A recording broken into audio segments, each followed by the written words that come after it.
ខ្ញុំរស់នៅទាំងឈូកការពារធម្មជាតិសហគមន៍ជំពីនព្រោះយើងនៅមានវត្តល្មើសច្រើនហើយបានឯកភាពដើម្បីការពារផ្លូវនេះកុំឲ្យវាចូលមករួចនៅឈើបាទ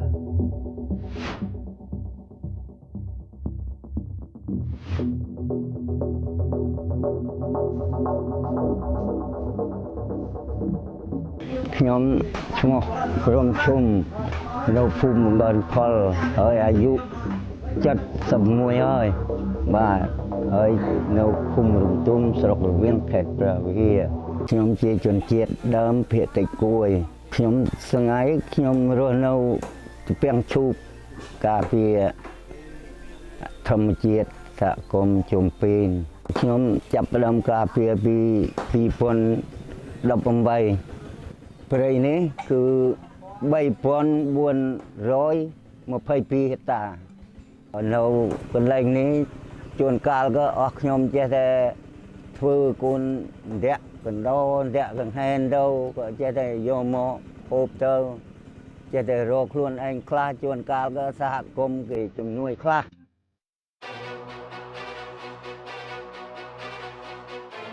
បើពីប្រាំងឡាំស្វ័យប៉ុន្តែដល់ដាំស្វ័យទៅវាហូបអត់ទាន់តង្កូវវាទីព្រោះយើងដាំជាធម្មជាតិ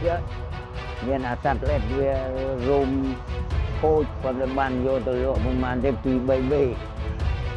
ដល់អស់ខ្ញុំមុននឹងដាំអស់ខ្ញុំយកជីមកដាក់ជ្រួយក្នុងដីសិនដាក់ជ្រួយក្នុងដីឲ្យកាប់វាឲ្យវាតិចសិនបានចាក់ទឹកចូលបានយកកូនស្វ័យមកដាំយុវជនដឹកមនុស្សមកប៉ុន្តែខ្ញុំឯងណាតម្រូវការចាត់ចែងនេះណាខ្ញុំជាគោលការណ៍ថាអត់ដាំតรงនេះអត់ដាំយកប៉ុន្តែយុវជនមកចូលរួមហើយមិនឲ្យយើងដាំក្នុងព្រៃយើងក៏មកឈើវាច្រើនណាស់ពេកបើឈើយើងរង្វល់ទៅដាំវាល្អហើយខ្ញុំឃើញចាស់ពីដើមវាដាំយ៉ែបានដាំតាមចាស់ពីដើម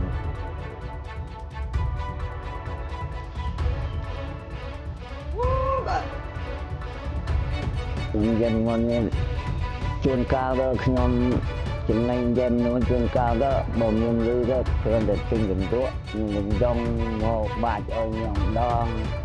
បើផុតពីកន្ទក់ពីកញ្ចក់ក៏ចេះតែរត់តាប់ពីតាមធម្មជាតិមកគឺទៅតាំងពីយើងមកមិនដែលមានជំងឺទេប៉ុន្តែមានតែសត្វព្រៃមកឆក់ពីបណ្ណោះឯងមានខ្លែងហើយនឹងកតាបាទមិនដែលគឺទេក៏ហើយវានៅក្នុងធម្មជាតិហើយវាមានជាតិត្រជាក់មានជាតិត្រជាក់ហើយវាមានត្រង់មកពីភូមិព្រោះឆ្ងាយពីភូមិឆ្ងាយពីមនុស្សច្រើនសង្ហើយវាកម្លាំងតិចបើកងពីមុនខ្ញុំត្បាញជាលត្បាញកន្រក់អីទៅខ្ញុំបានអានោះធ្វើជាស្ហុយគ្រាន់តែទិញថ្នាំហូបទិញថ្នាំមកសម្រាប់ក្រែងគ្រុនឈឺអីយកបាទចង់សនំពរថាដូចជាអង្គការក្រៅយើងខេត្តខ្លះឬក៏នៅក្នុងទីក្រុងអីសូមឲ្យលោកអង្គការនោះជួយដើម្បីមកនេះទស្សនកិច្ចឲ្យមាននេះឲ្យវាកាន់ជាច្រើនទៀតបាទឲ្យយល់ឲ្យវាមានចំណូលច្រើនទៀតបាទ